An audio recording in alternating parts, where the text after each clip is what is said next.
हाँ तो दोस्तों, इस वीडियो के अंदर हम एक्सआरओ टाइल्स के आईपीओ के बारे में बात करेंगे और जानेंगे कि इसके अंदर आपको अप्लाई करना चाहिए या नहीं। तो चलिए शुरू करते हैं। तो देखिए, सबसे पहले अगर हम कंपनी के इनकॉर्पोरेशन की बात करें तो ये कंपनी 2008 में इनकॉर्पोरेट हुई थी, यानी कि 13 इयर्स मार्केट में इस कंपनी को टाइल्स मार्केट में रहते हुए हो चुके हैं। अब कंपनी काम क्या करती है, तो देखिए कंपनी विट्रीफाइड टाइल्स बनाने का काम करती है और उससे रिलेटेड जो मार्केटिंग एक्टिविटीज होती है वो भी कंपनी करती है। अब अगर हम कंपनी के प्रोडक्ट पोर्टफोलियो की बात करें, यानी कि जो प्रोडक्ट कंपनी बेचती है उसके अंदर कंपनी के पास 1000 से भी ज्यादा डिजाइन की टाइल्स है। और अगर साइज की बात करें तो 6 अलग अलग साइज की यहाँ पे कंपनी के पास टाइल्स अवेलेबल है। यानी कि जो कंपनी का प्रोडक्ट पोर्टफोलियो है वो एकदम डाइवर्सिफाइड है। तो यहाँ पे ये एकदम यूनिक बिजनेस मॉडल हमें यहाँ पे नजर आता है। अब यहाँ पर अगर हम कंपनी के कहाँ पे कंपनी के प्रोडक्ट्स जाते हैं तो ये देखिए, residential, educational, commercial, hotels, hospitals, government, तो यहाँ पे जितने भी जहाँ पे भी टाइल्स का इस्तेमाल होता है वहाँ पे कंपनी के प्रोडक्ट्स बिकते हैं। तो यहाँ पे अगर देखा जाए तो आने वाले टाइम पे अगर जो इंफ्रास्ट्रक्चर की जो डिमांड बढ़ेगी, मेरे ख्याल से वहाँ पे टाइल्स की डिमांड भी अच्छे से बढ़ेगी। तो मुझे लगता है कि ये कंपनी भी वहाँ पे अच्छे से परफॉर्म करती हुई नजर आएगी। अब ऐसा नहीं है कि ये कंपनी सिर्फ इंडिया में ही काम करती है, कंपनी ग्लोबली काम करती हुई नजर आ रही है और लगभग 13 से भी ज्यादा कंट्रीज में कंपनी का माल एक्सपोर्ट होता है। तो यहाँ पे ये एक और अच्छी बात है। अब अगर हम कंपनी के मैन्युफैक्चरिंग फैसिलिटीज की अगर हम बात करें तो अभी कंपनी की हाल फिलहाल में 2 मैन्युफैक्चरिंग फैसिलिटीज हैं। एक है पादरा में और एक दूसरी है तालोद में। तो 2 मैन्युफैक्चरिंग फैसिलिटीज अभी कंपनी की है। और अगर डिस्प्ले सेंटर्स की अगर हम बात करें तो अभी कंपनी के 6 डिस्प्ले सेंटर्स हैं, 6 सिटीज के अंदर, मतलब अलग अलग सिटी में एक एक डिस्प्ले सेंटर है। और उसके अलावा 2 कंपनी के मार्केटिंग ऑफिस है, एक है दिल्ली में और दूसरा है मोरबी में। यहाँ पर अगर आप देखोगे तो अच्छा खासा यहाँ पे कंपनी ग्रो करती हुई हमें नजर आ सकती है, क्योंकि यहाँ पे मार्केटिंग में भी कंपनी का मेन फोकस है। अब अगर आप देखोगे तो यहाँ पे वैरायटी ऑफ विट्रीफाइड टाइल्स, जैसा कि मैंने आपको बताया कि कंपनी के पास 1000 से भी ज्यादा डिजाइन की टाइल्स है। तो यहाँ पे प्रोडक्ट पोर्टफोलियो एकदम डाइवर्सिफाइड है और जो इनका डीलर नेटवर्क है वो भी एकदम लार्ज है, क्योंकि इनके पास 2000 से भी ज्यादा रजिस्टर्ड डीलर्स हैं। तो यहाँ पे एक बहुत ही अच्छी बात ये है, क्योंकि अगर आपके पास 2000 से ज्यादा रजिस्टर्ड डीलर्स हैं और अगर आप इसको और बढ़ाते रहोगे तो आपका बिजनेस ऑटोमेटिकली वहां पे बढ़ता रहेगा।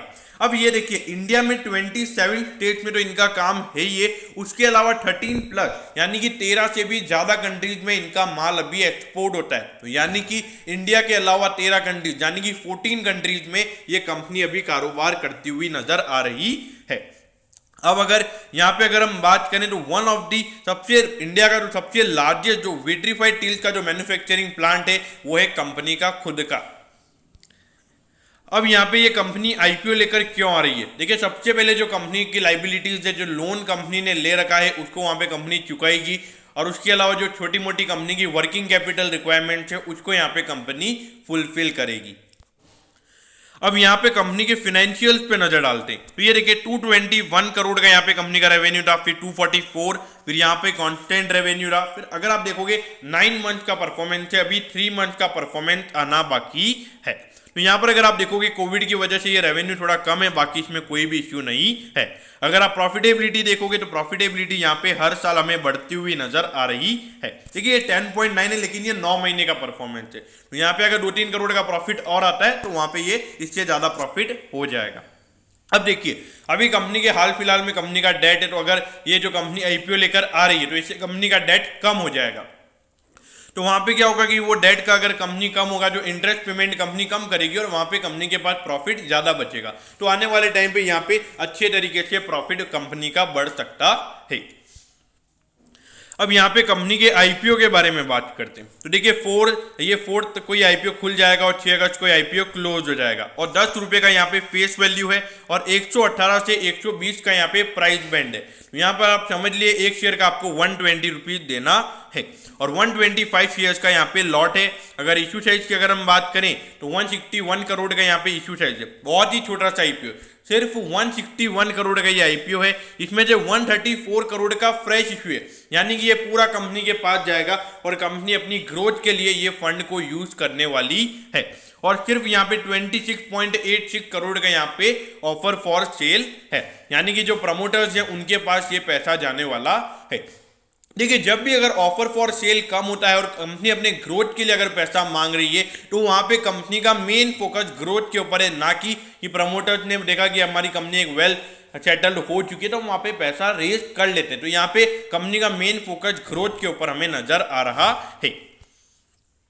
अब यहाँ पे अगर हम देखें तो 11 तारीख को आपको पता चल जाएगा कि अगर आपको अलॉटमेंट मिला है या नहीं। रिफंड की अगर हम बात करें तो 12 तारीख को अगर आपको अलॉटमेंट नहीं मिलता है तो आपके अकाउंट में रिफंड आ जाएगा, और 13 तारीख को आपके डीमैट अकाउंट में शेयर ट्रांसफर हो जाएंगे अगर आपको अलॉटमेंट मिलता है तो। और अगर लिस्टिंग की बात करें तो 17 अगस्त को ये आईपीओ लिस्ट हो जाएगा। अब अगर इसमें बात करें रिटेल इन्वेस्टर की कैटेगरी के अंदर, तो मिनिमम एक लॉट लगाने के लिए आपके पास 15,000 रुपए होने चाहिए, और मैक्सिमम आप रिटेल इन्वेस्टर की कैटेगरी के अंदर 13 लॉट के लिए अप्लाई कर सकते हो। इसके लिए आपके पास 1,95,000 रुपीज होने चाहिए, क्योंकि अगर आपको 2 लाख से ज्यादा की एप्लीकेशन लगानी है तो आप HNI कैटेगरी में लगा सकते हैं। अब ये देखिए 3.36 का यहाँ पे कंपनी का अर्निंग पर शेयर है, और अगर प्राइस बैंड की अगर हम बात करें तो 120 रुपीज पे यहाँ पे कंपनी का आईपीओ आ रहा है। तो अगर हम यहाँ पे इसके वैल्यूएशन की अगर हम बात करें तो अराउंड 35 का यहाँ पे कंपनी का प्राइस टू अर्निंग रेशियो निकल कर आता है। और देखिए, मुझे ऐसा लगता है कि अगर यहाँ पे जो कंपनी का भी डेट कम होगा तो उससे आने वाले टाइम पे अर्निंग्स और अच्छे तरीके से बढ़ेगी। तो वहां पे देखा जाए तो वैल्यूएशन पॉइंट ऑफ व्यू से यहाँ पे एकदम डिसेंट वैल्यूएशन यहाँ पे कंपनी के है, तो वैल्यूएशन पे कोई भी डाउट मुझे यहाँ पे नजर नहीं आता है। देखिए, ऑल्दो जो रिटर्न ऑन नेट वर्थ है वो कंपनी का वो सिर्फ 9.97% है, लेकिन जब कंपनी डेट कम कर देगी तो मुझे ऐसा लगता है कि वो नंबर आराम से 15 से 16% के लगभग जाता हुआ नजर आएगा। तो इसीलिए लॉन्ग टर्म के लिए भी अगर आप अप्लाई करना चाहते तो अप्लाई कर सकते हैं, और अगर लिस्टिंग इन के लिए अप्लाई करना तो लिस्टिंग इन के लिए तो डेफिनेटली यहाँ पे अप्लाई करना चाहिए। लेकिन हाँ दोस्तों, यहाँ पे ये आईपीओ बहुत छोटा सा, सिर्फ 161 करोड़ का ये आईपीओ है। रिटेल इन्वेस्टर की अगर हम बात करें तो 50 करोड़ का कोटा लगभग रिटेल इन्वेस्टर के लिए अवेलेबल है। तो आराम से मुझे लगता है कि रिटेल इन्वेस्टर्स में आराम से 100 टाइम से ऊपर ये सब्सक्रिप्शन होने वाला है। तो इसीलिए अगर आपको इसमें अप्लाई करना है तो डिफरेंट रिटेल अकाउंट से अप्लाई कीजिए। ऐसा नहीं कि आप एक ही अकाउंट से 13 एप्लीकेशन लगा दें। ऐसा कीजिए कि 13 डिमेट अकाउंट से अलग अलग डिमेट अकाउंट से अगर आप एप्लीकेशन लगाओगे तो आपके अलॉटमेंट के चांसेस बढ़ेंगे। तो दोस्तों, मैं होप करता हूँ कि आपको एक्सआरओ टाइल्स के आईपीओ के बारे में सब कुछ पता चल गया होगा।